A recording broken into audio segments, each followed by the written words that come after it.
Good morning and welcome to Math Tea UK. Today I am making some fatwood. You're welcome to join me.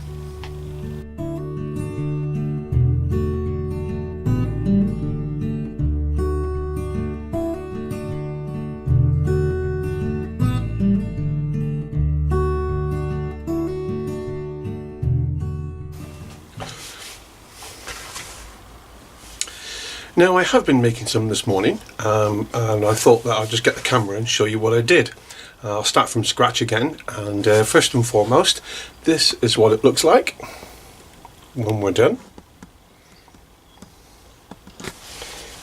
And all you do, put it in the bag for the others. Now I use this quite a lot actually, purely simply because I go up to the Lake District a lot and I have a lot of fires, and rather than collecting all the fatwood naturally, I can use my homemade stuff and save me a lot of time and effort. But it works, especially when it's raining. Now, does my fatwood work? Yes, it does. I do have a little bit of clip of video that I will show you in a minute that I took this morning when I was just trying it out to see if I could get it to go, and it works perfectly fine. So one of the things that we need to do is grab our short pieces of timber and chop them down to a suitable size. Now, I do have various types of axes, but when you're doing little detailed work like this, you can't beat a good batten. I think that will do.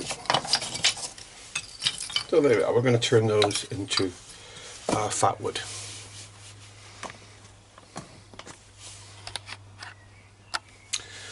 I think it's important that you should know really how to find your own fatwood before you go into making your own. If you're going to delve anywhere into the bushcraft scene, you should really know how to find fatwood. It is one of the key elements of staying alive and keeping warm within the bushcraft environment in the UK, because it rains a lot, doesn't it? So you really need to know how to light a fire in the rain. That is one of the most important things of any bushcrafter for the UK. This is borderline carrying firelighters into the wood, but I use a lot of it, so that's why I use it. I could carry firelighters if I wish, but this is a lot more fun. So yeah, there are arguments to and fro why we do this. I fully accept the arguments, but I'm just letting you know now, I am aware of them. I just do it for fun. Okay? Let's move on, shall we? Okay.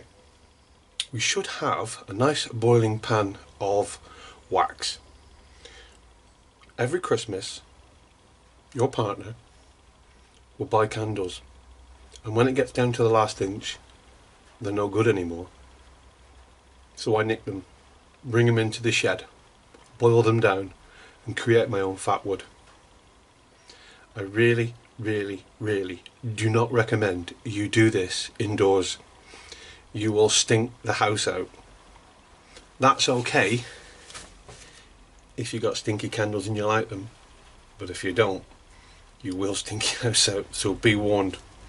Also, you can't leave this unattended either. The wax gets really hot, and should it ignite, you need to be at hand to ensure that you can smother that with a wet cloth and turn the gas off. That way, just leave it after that, cover it, leave it, forget about it, let it cool down naturally. Do not, under any circumstances, pour water on it. That's my safety tips. Let's move on. Now, once we get our wax up to temperature, I am guilty of putting a few tablespoons of paraffin into the melted candle wax every time I melt it down. This makes sure I got plenty of paraffin maintained within the candle, and also helps it ignite a little bit better as well. When I put the timbers inside, what should happen is they should start to bubble away. This will be any oxygen or water remaining in the timber will be boiled out and replaced by the wax into the pores of the wood itself, which fully impregnates then the piece of timber just like sapwood does, or a real fatwood. So let's drop our timber in. You should see it bubble away. As the timber warms up, it will get hotter and hotter, and the more and more bubbles will appear. This is why it's also best to use little pieces of timber the smaller the timber, the quicker the wood is processed.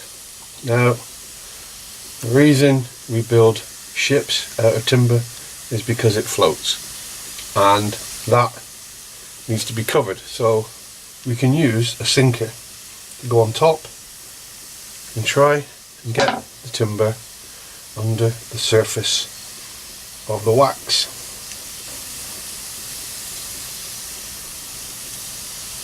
It might be a bit too heavy.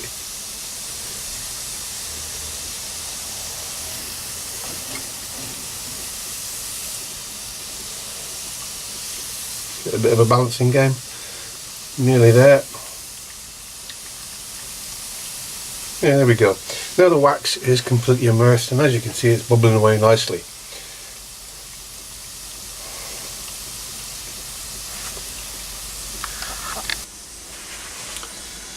Now, unfortunately, this bit can take a few minutes, and if you can't leave it unattended, you need to find something else to do with your time. So you either sit and wait, and if you can't wait, try and get someone else to wait for you.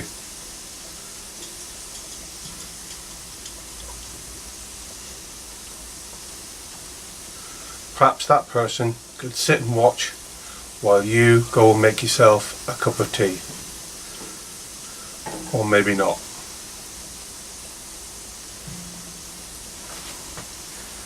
I don't really consider myself a bushcrafter. I consider myself someone who spends a lot of time outdoors and tries to be as comfortable as possible. I'm not a survivalist, I'm not a prepper or anything like that. I just like to be out and about and be out under the stars. This Fatwood helps me get fires lit much quicker if I have it than rather not. I do like to practice some skills, but I don't consider myself a bushcrafter. I just enjoy doing what I do. So please, if you want to leave a comment throughout the video, I will gladly answer it. If you want to criticise, not interested. Alright, I'm not here to play games with people. I'm here to share information that I picked up from other people. Sharing is what it's all about for me. So if you enjoyed it, at least give me a thumbs up, or at least leave a comment. That'd be good. Thank you very much. So, does my Fatwood work? Let's see, shall we?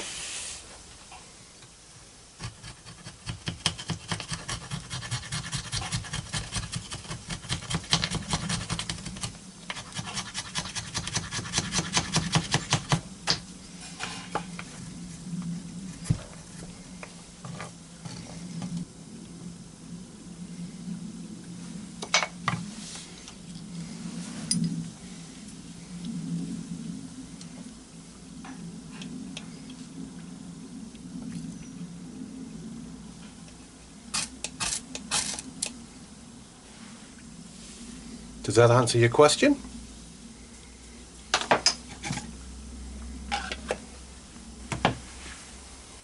So, our wood's still bubbling away there, although it's not as frantic as it was earlier.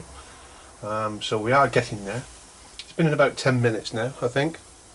So we'll just leave it another 10 minutes and that should be fine. Now you notice the wax is getting really hot and a lot of steam coming from it.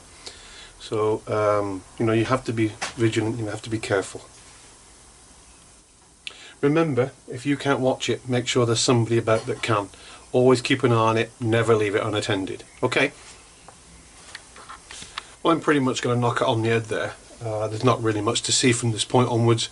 All I'm going to do is take that out of the pan, place it in a little stack as you've seen at the beginning of the video, let it cool and place it into the bag. And that's it. Next time I go away, I'll grab a couple of sticks, take them with me, stick them in my pack. When it comes to lighting a fire, do exactly what I did in front of you, and away we go. The beauty of it is these will also ignite in the rain too.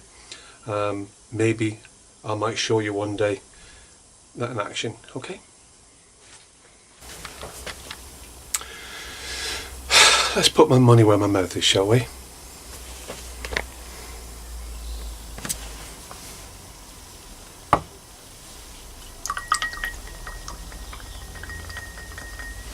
If you was out backpacking and you dropped your Bergen and it became full of water, so would your timber or your other firelighting equipment.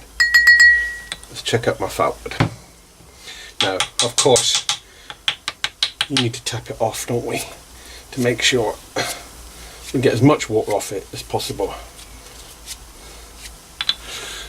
Just zoom in a little bit to there. Okay, let's give this a go.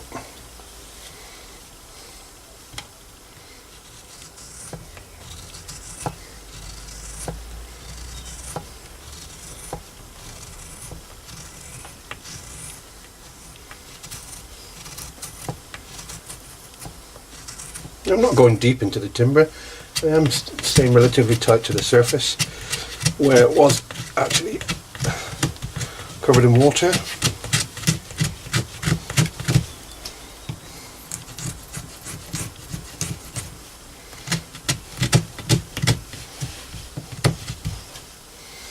See if I can get that to go.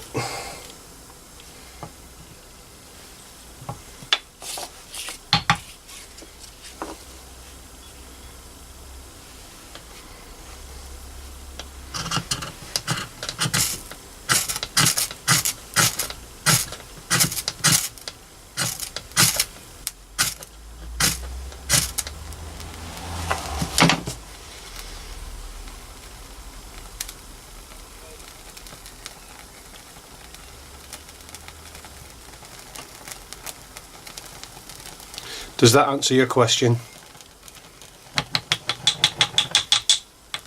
You saying how hard that was to put out?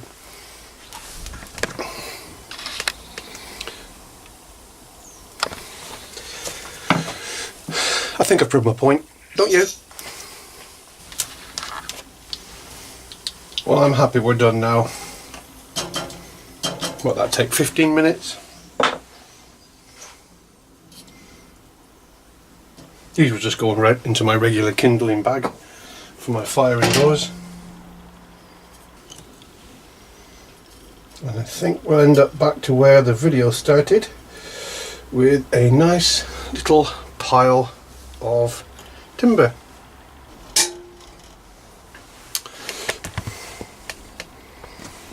I hope you found that useful. It certainly proved its point. And I think I've made my case in all areas there, so hope you enjoyed that. Look forward to seeing you next time. Bye.